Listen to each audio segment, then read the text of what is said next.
Alright, welcome everyone. I'm here in my car because it's quiet. Today, I'm going to tell you a real quick story about Tom Sawyer. It was a character of Mark Twain, and what he did was his dad asked him to paint a fence. He had a fence in his yard. His dad wanted him to paint it. Simple as that. And he didn't want to paint a fence because painting a fence is miserable and boring. Who wants to do that? So he came up with this idea. So what he did was he went out, he got the paint bucket, got the brush, started painting the fence, and he saw his friend walk by. And as his friend was walking by, Sawyer started laughing and giggling, looking like he was having a blast, absolute blast, painting this fence, which he wasn't, but he made it look that way. And his friend was like, wow, you're having all this fun by yourself. All you're doing is painting a fence. And Sawyer was like, yeah, you want to help me paint the fence? And his friend was like, sure, I'll help you paint the fence. And Tom was thinking, well, there's not that much fence left, and I'm having all this fun. I understand you want to help me, but I want this fun for myself. And the friend was like, well, what will it take? And he said, a nickel, give me a nickel. And he helped me paint the fence. So not only was Sawyer getting help to paint this fence, but he was also getting paid in the process, which is just one of Twain's great stories. It's like something that would never happen, but it's such a funny thing to think about. Really shows childhood innocence, and it's just a great, boyhood story.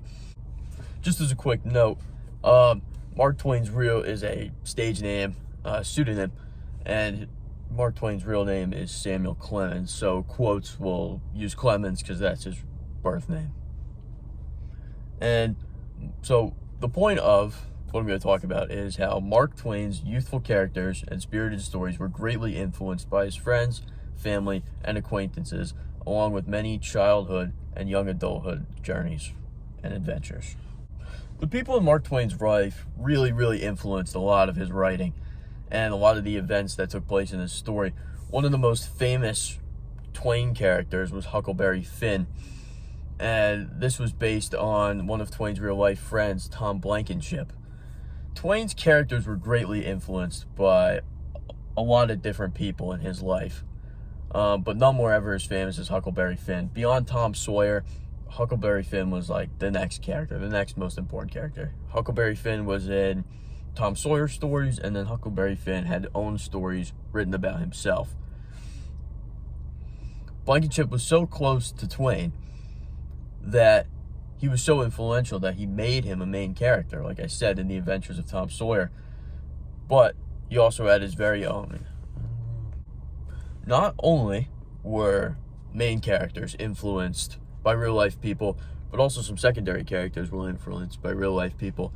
And there's a quote I have, which is basically explaining this. Clemens began to learn techniques of storytelling from the dozens or so slaves at the farm. One particularly scary ghost story, The Golden Arm, told by Uncle Dan, would one day be narrated by Clemens to audiences around the world. And Uncle Dan, a tender, loving, and patient man, would become the model for the slave named Jim in the story of Huckleberry Finn.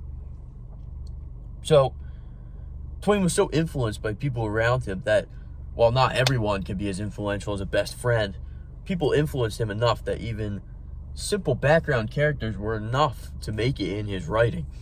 And the fact that there were so many characters that were based off real people gives the book a sense of realness, for lack of a better term, because it's real life people, and it's like they're just being copied into the book for the most part, or a lot of character traits of those people are being copied into the book. So not only were real life people influencing characters in his books, but real life events from Twain's youth were influencing the characters, the childhood of the characters in his books. An example of this is a quote again. Clemens and his gang played it safe by letting out kite string behind them when they would explore the passageway. The cave too would play a role in his future books. So that's just explaining when Twain was young, he and his friends had this cave where they lived that he would go spelunking in all the time. And it became a real hideout for them. And that cave translated into stories in his books.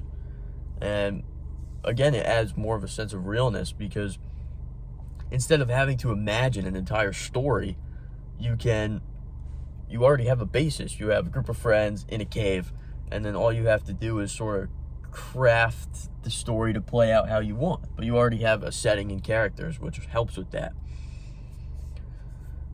These stories were heavily influenced by real life places and events, which can be seen by this quote. Some stories had some more direct connections, like the cave. Some events had less direct connections. So Twain wrote about, when he was writing about these kids and these stories, they had all sorts of crazy adventures. They would do a bunch of random stuff, get into trouble. And I think an interesting story from Twain's childhood was when he and a group of friends pushed a 300-pound boulder off a cliff. And this boulder went tumbling down this cliff, down a road, and smashed into a shop, destroying a large portion of the building. And that's kind of interesting to think about, because while there was never a Twain story, I'm sure he wouldn't want to write about that. While there was never a Twain story mentioning destroying a building with a huge boulder, that kind of childhood shenanigans was like what Twain's books were about. So real life stories, real life events influenced the stories of his characters.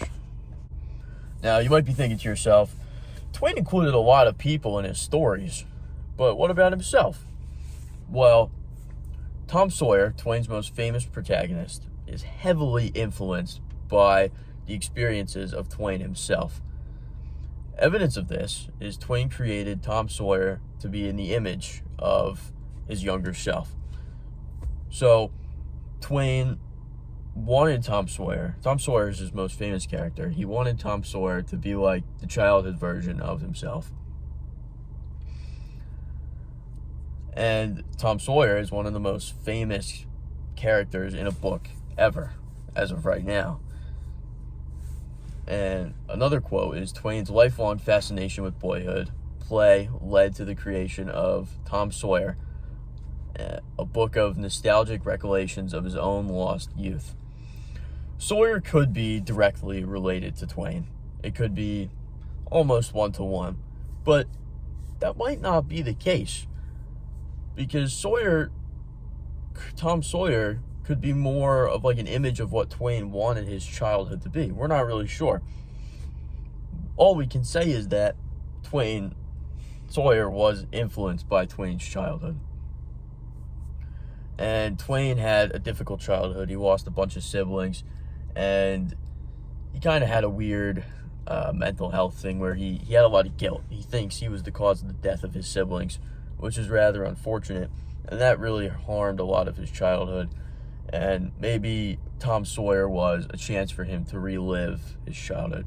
So either his childhood, whether directly influenced Tom Sawyer, or the idea or the tragedies in his childhood made him create the character Tom Sawyer.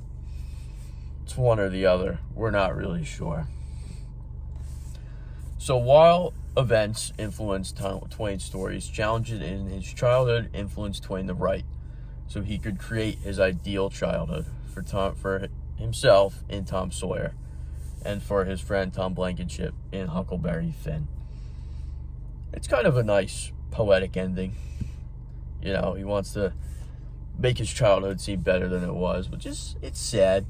But it's led to some excellent stories. And later on in Twain's life, he wrote about some more grim stories, which those are probably more directly related from his childhood.